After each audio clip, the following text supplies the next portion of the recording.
Brown. Thank you, Mr. Chairman. Commissioners, I've said to you privately, thank you for returning to public service. IRS Commissioner is not the easiest job on the planet, especially when you're subject to political attacks pretty much all the time, but glad you're up to the task. Earlier, you told Senator Wyden how much IRS service has improved since last filing season. Things are getting better. My constituents are still frustrated with IRS, no surprise, particularly small businesses waiting to receive the employee retention tax credit to which they're entitled. I know your staff's working on resolving these cases. I appreciate your attention to it. I know you touched on outreach to Senator Warner earlier. Last fall, IRS sent letters to 9 million households that appeared to be eligible for the EITC or CTC, something that Senator Wyden has made such a priority in this committee, but haven't claimed them. We know that roughly 1 in 5 EITC-eligible households don't claim it. What are some of your findings from last fall's outreach? How will you build off it to improve outreach to these households? Yeah, I think the reality is that we have work to do, in particular, Senator, because what we're seeing happen too often is that individuals are seeking to encourage people to apply for the credit that aren't actually eligible. So we're seeing some challenges, improper payments or fraud in the system that we have to weed through. That doesn't mean we don't want to make sure that people, again, understand what they're eligible for.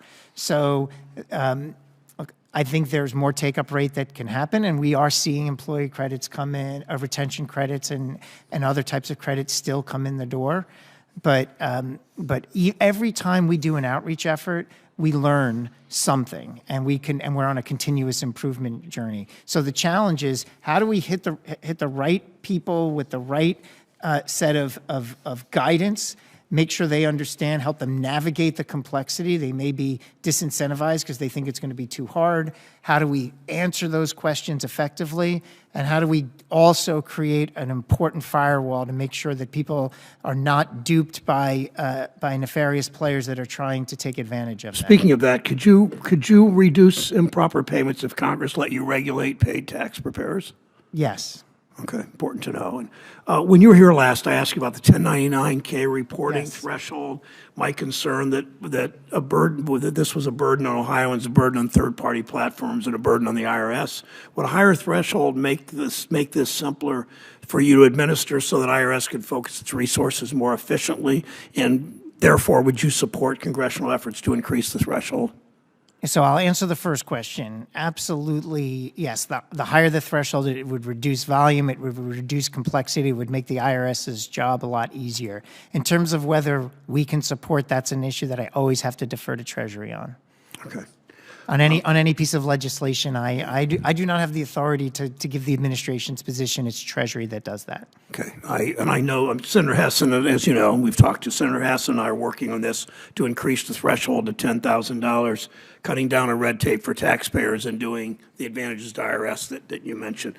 Last question. I'd like to see the new energy tax credits from the IRA work in support of American manufacturing, spurring genuine domestic supply chains, particularly in the solar industry where so much capacity needs to be built quickly. My state, in northwestern Ohio, has the largest solar manufacturer in the country.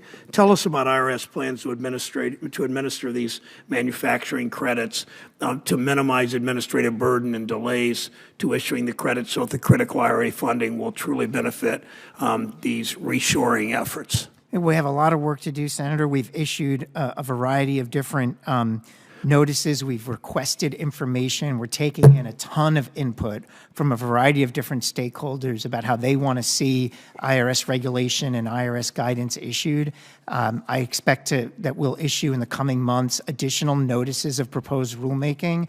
And we're going to get a lot of comments. And I think I was answering a question earlier, I think from Senator Cornyn, about there's a lot of moving pieces to track in terms of different input and different stakeholders, and the right way to do it is to go out with an advance or a notice, lay out the issues, collect the feedback, and then publicly discuss as much as possible the various trade-offs we need to make in making these work. And I look forward to talking to you once we have a fuller set of feedback from the various stakeholders as part of our notice and comment rulemaking, where things are landing and getting your feedback. Thank you, Commissioner. Senator Brown, good points, and I particularly appreciate You're hammering away on solar manufacturing. We are going to regret it deeply in this country if we look back at this period and we gave short shrift to solar manufacturing. A lot of panels coming from overseas. I get all that. We've got to manufacture more at home. Thank you for making the point.